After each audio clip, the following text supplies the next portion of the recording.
Hey guys, good morning. So I'm back with an interesting video with lively examples.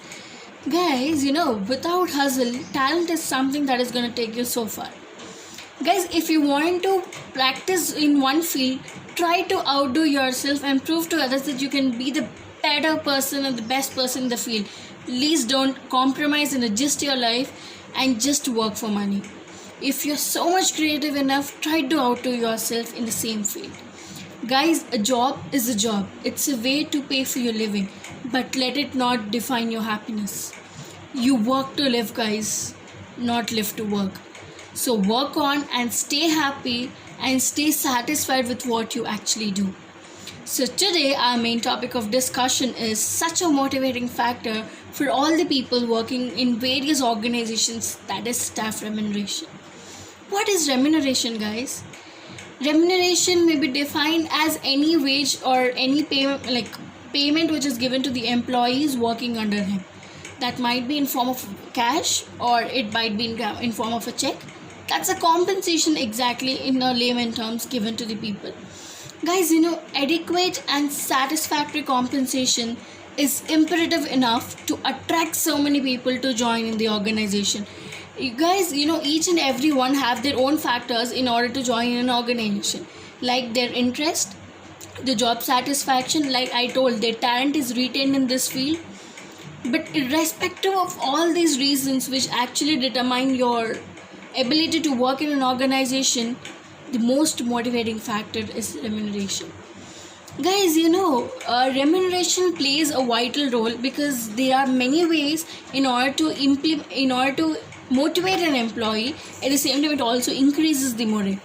Guys, organization pay their members either in the form of cash or checks, or even at the time in the form of incentives, your fringe bonuses, like incentives if you work for extra time, your medical insurances, your provident fund schemes. These all are the fringe benefits given to you with including your compensation. So guys, I just wanted to know what are the two common terms which are used when you wanted to inquire someone about their remuneration received. The major two important words which always you hear is wages and salaries. Guys, do you think there is any difference between wage and a salary? Yes, there is a difference between a wage and a salary. Guys, these both terms are used interchangeably, that there is a thin line of difference between these two terms. Guys, wages is the amount paid to the people who are directly involved in production, exchange and distribution of goods. In the layman terms, it is paid to the employees or the people or the laborers working who are involved in manufacturing process. That is, you can take examples as an industry or as a factory, because they are working in order to produce a product. So those compensation given to such an employee is called wages. Whereas coming to salaries are paid to the people who are involved in administrative, clerical and managerial jobs, and that is your salary. Your second point of difference would be wages are given to the people who are involved in physical work, and salaries are given to the people who are involved in mental work. There might be a question which got raised in all your minds stating that even salary, like all the IT employees or all the teachers who are working, they also work physically. Then why isn't considered as a point of difference between a wage and a salary? Guys, physical work means that you need to use the equipment of machines or any other inventory in the factory with respect to the composition and the nature of the business. But mental work is you need to apply your brain in order to complete the assigned task. As an IT professional, if there is a project in front of you that you have to hold the project on, then it's your application of brain which comes, not your physical work. Just sitting and typing in front of the computer, it doesn't come under your physical work. That is you're giving some commands to the computer. That is a mental work. So that is related to the application of the brain which human uses. So we have furnished the difference even between a wage and a salary. Guys, do you know your remuneration is being fixed, and there are factors which determine this type of wages which they give you? Do you even imagine, like, you work in lots of MNCs and organizations and they give you so and so salary package per annum or per month, or yeah, per annum or per month? What do you think is the main factor which is determining such a type of salary package should be given to you? Who is the person who is going to allot you, saying that this is the salary which you have to get? You can even get more. Then what is the factor which is triggered in each and everyone's brain to give you and to allot you only this much type of salary? So today we are going to learn about factors determining the wage rates or pay scales. Guys, wage rate is the rate which is being followed when an employer gives his employees wages. That is usually in industries and factories. Pay scale is the rate of the payment which is given to the employees working, like I told you, salary. These salaries are being defined as a pay scale. When you are actually speaking in a business terms, it is called as a pay scale rather more than a salary or remuneration. So, now I'm going to discuss with you 7 most important factors which each and every organization has to keep in mind in order to determine your salary. So let us know what are this. So your first major most important point over here, or over the factor, is demand and supply. How many of you know what demand and supply are? Guys, demand and supply are both economic terms, I agree, but still as a commerce student, or as a business student, you have to be equipped with these words, demand and supply. Because each and every instance of your business which you are undertaking, you also have to use words called demand and supply. Guys, demand is when there is lot of, their demand is production of goods. In a normal sense, I'm telling you, demand is supply, production of goods, and supply is distribution of goods. It's like when the demand is high, the supply will be low. So these both are actually used interchangeably, but still, how do you think the demand and supply would determine your wage rate? So this demand and supply condition fulfills the point called wage rate. That is especially in cases of people or labor working in industries and factories. Guys, demand and supply. So when there is high demand for the labor, then obviously supply will be less. So if the demand of labor is more than its supply, then the wages will be high. Because the demand is more, but you have less employees to supply them, or less laborer, less workers to supply them. So obviously when there is less amount of workers, you are making them to work so long, so then you have to pay them higher compensation. So that is, you need to pay higher wages to them. Vice versa, when your supply is more than its demand, then you have to pay low wages. So that is the most important factor which determines the wage rate of these workers or laborers working in various industries and factories. Coming to the, guys, the wages and salaries of laborer in India is low compared to European countries, because our labor turnover is greater. So in point of any aspect of demand, we are able to supply the labor.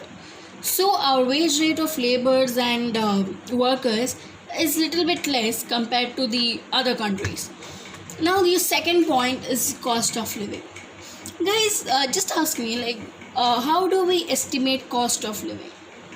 Because there are people who pretend to be rich, there are people who are actually rich but they pretend to be looking as poor. You have middle classes, you have there are many distribution of classes over there. How would you know what is the cost of living of an individual and how it is affecting your payment?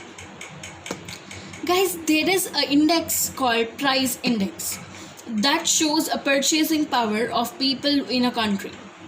Guys, when there is a decline in when there is an increase in price index, that means that there is a decline in purchasing power. Guys, price index actually shows the cost of living of an individual. or of your family as a whole. So when you consider an increase in this price index, it means that the purchasing power has been fallen down, because the rates of the various products are high and the people are not able to afford such prices. So you think the cost of living is getting lower here, right? There is a decline in purchasing power. So in order to compensate the increase in price index to decreasing rate, then I as an employer in an organization have to pay you more, so that enables to increase the purchasing power of an individual. Like that, there is a chain going on, that I am increasing the purchasing power. So when I increase the purchasing power, there will automatically be a decrease in the price index. That's the reason when increase is there in price index, all the employers has to pay their employees higher wages, and that is vice versa. When there is increase in purchasing power, then I can pay minimum wages to the employees working under me. So that's the second factor which is determining your wage rate and your pay scale. Coming to third, bargaining power.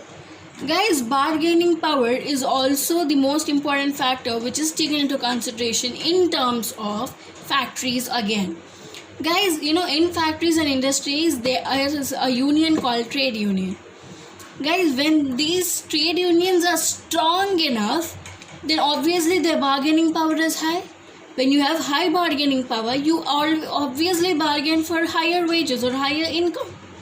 So especially because of the strikes which the trade unions do, they do at most for the reason called increase in their income, or increase in their wages, or increase in the fringe benefits given to them. It at most depends upon the trade union leaders. But at the same time, if the trade union is so weak and don't have a bargaining power, then you can't expect high wages there. That is an obvious indication of a low wage. Then coming to efficiency of workers. Guys, efficiency means that how ability you are how ability you are showcasing or projecting in your project, which have to be completed within the time. Guys, your efficiency is the major thing which is gonna increase your wages, or which can increase your salary. This doesn't take place even in factory or in industry, but this takes place in private organizations and other public organizations. Guys, you have to show how much hard work you actually do in order to complete a project. You have to show your efficiency, your efficacy to the organization, so that the organization gets impressed and pay you more. Guys, the remuneration which you receive out of satisfaction that yes, I was the best performer in the organization, that is going to be very fruitful for you. Guys, that point of satisfaction which you get, that yes, I have earned this amount, not for the hour you spend, but how much valid utilization you have made out of the hour. So that is gonna be your satisfaction level there.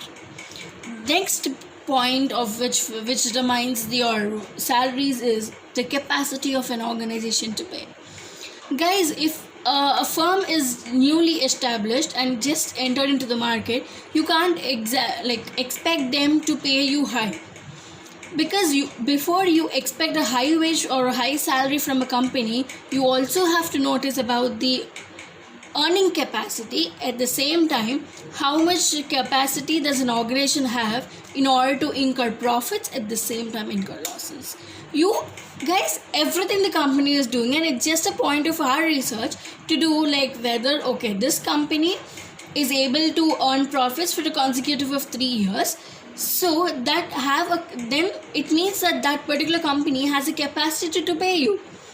And if your efficiency is high, then even you can bargain there. Even as an employee in a private sector, you have a bargaining power, right? Even as an individual, when you have so much knowledge, when you have so much expertise, and you have so much experience in dealing with people or in dealing with work, then you have the bargaining power to expect more. So before considering this point, you also have to look the capacity of the organization to pay. That if it is a new entrant to the market, it has less capacity to pay. But if it is the existing and the topmost player in the market, then obviously the organization will have a capacity to pay. But guys, irrespective of being new entrant or being the existing player in the market, you have other conditions, that is economic cycle. Guys, okay, not being exactly economic students, but I just wanted to say economic cycle is the thing which each and every common man should know. Because guys, now due to this amid lockdown because of COVID-19, the economic cycle is fluctuating, because you have you have peaks, you have appreciation, you have depreciation, you have booms. It is because when you are staying in a high level, that is, there are all profits and the market is also in a positive note, then your company is safe, that you can earn profits throughout the year. But if there is a boom in an economic cycle, that is the depreciation, that is a fall of an economic cycle, then that means you either can earn profits, that depends entirely upon your luck, you might incur losses. And during these losses, you obviously cannot compensate your employees working for you. So that is also the most important factor which determines your wage rate, right? So coming to the next point is your market rates. Guys, for each and every job there is a rate in the market. There are different rates prevailing in the market. You need to keep in mind about all this, because suppose you are in an interview panel, you are interviewing a person. That is, as an interviewer, I'm asking questions to an interviewee. So he expects a salary because of his high experience, knowledge and expertise. He expects a salary of 50k. And outside market, not your company, in your industry, that is, suppose you I'll take an example. I'm an employee of an IT industry, okay, a software company which comes under IT industry. So under IT industry, and in my software company, the interviewee is asking me to give him 50k salary, that is per month. But I say that, okay, as you're a new entrant to our organization, I just want to give you 45, and with indicator of your performance, I just wanted to increase your salary with so-called increments. I'm also giving you so many fringe benefits, that is, you'll get a car to pick up and drop and all such stuff. You tend to give him an explanation why you're giving him a 45k. But he can also ask you that the other company in the same IT industry is giving 55k, but he just got 5,000 down, he is asking for 50k. Guys, here when you make a choice or when you make an adjustment here, like, the prevailing rate in the market, that is, in the same industry, the rate given to such a position in an organization is 55, but you still want to give 45, then there is a chance of you losing such a capable employee from your organization. He can just leave an organization and join the other organization which is paying him 55k. The employee working under us pays for the capability he can actually, will be paid for the capability he is actually having. So we need to make a thought process before setting up wages rate and salaries rate to our employees. Because we don't even know what type of employees come with lots of research, like what's the market rate prevailing, because they might be business study students also, because we know all sorts of things. So all the employees should keep in mind the prevailing rates in the market. Then coming to the last factor which determines government laws. Guys, I told you, for each and everything which a company takes into consideration or which an organization is liable, you have a law governing, you have a statutory backup to that. And for this wages, you have Minimum Wages Act 1948 comes into picture when you actually is not adhered with the rules. And once you think that you have to follow the rules and regulations laid down under the provisions of Minimum Wages Act 1948, it is your utter responsibility to follow. And if you do not adhere to these rules and regulations, once you actually promise, you can be put behind the bars easily, because there are provisions also for the punishments who violated the rules of the act. Not only minimum wages act, you have even for the fringe benefits which an organization will give, you have acts. You have workmen compensation act, you have employee state insurance act, that is your ESI, you have provident fund scheme act, that is your PF act, you have maternity benefit act. You have so many acts under labor laws which is governing you, which is giving a statutory backup to you that no person in this country can be deprived of his rights.